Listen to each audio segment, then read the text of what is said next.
Hello everyone. Hazard is a key concept in safety that can take on various forms. Let's recall the context.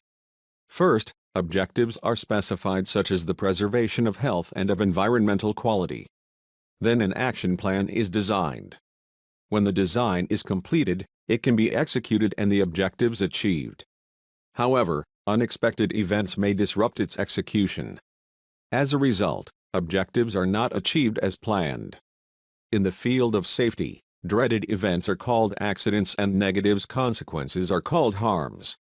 The causes are called hazards. Understanding the nature of hazards is therefore fundamental. This video will highlight how varied hazards can be. Here is a fuel truck. It is going down to supply a village with petrol. Everybody agrees, it is a risky situation. Why? What are the hazards that may lead to accidents? First, petrol could catch fire.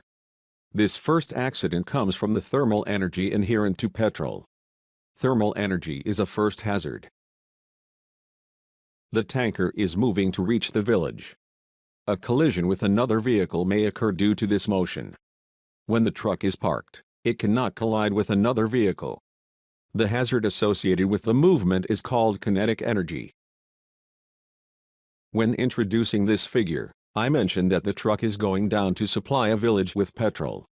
The potential energy is a third hazard which may lead to accidents. Any suspended object has potential energy which may cause damage when falling down. If a tire bursts, the tanker may go off the road. Numerous hardware components of the truck may fail and cause harms. So failure is another hazard which affects any structural element. Numerous electronic systems are embedded in the truck to control the engine, the braking system, etc. These systems may fail due to aging of hardware components but also because of design errors. For instance, there could be a bug in the software application controlling the airbags which may cause them to open suddenly leading to an accident.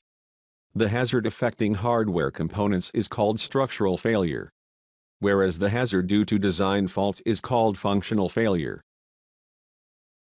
As we know, many accidents are due to human behavior. For instance, the drunk driver may fall asleep and cause an accident. The circumstances are hazardous not because the driver goes to sleep but because he is doing so at the wheel. For instance, when the driver takes a nap on Sunday afternoon at home, the driver cannot cause an accident. The hazard is the interaction between a human, here the driver, and the system, here the truck. Other accidents are due to interactions between the system and its environment.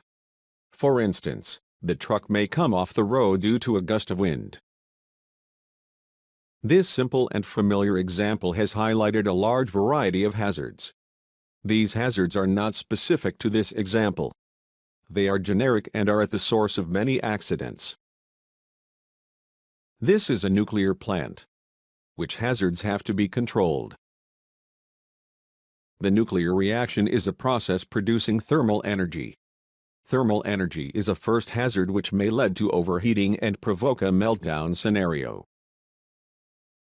The nuclear reaction emits gamma rays. Ionizing radiation energy is a second hazard confined in the core of the nuclear plant. Several components such as the control rods have potential energy.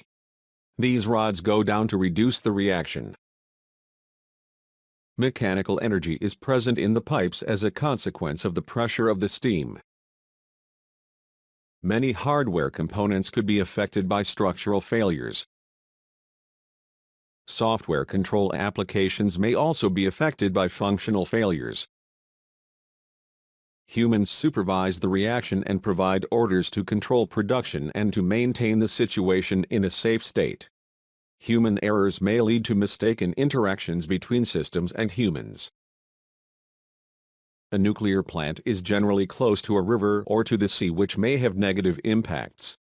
A dry river or a tsunami are two examples of the hazard relative to the system-environment interactions.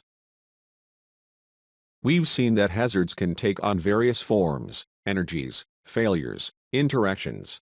There are other forms, such as toxicity. In the following part we will study how hazards can be described and how they can be identified in a given situation.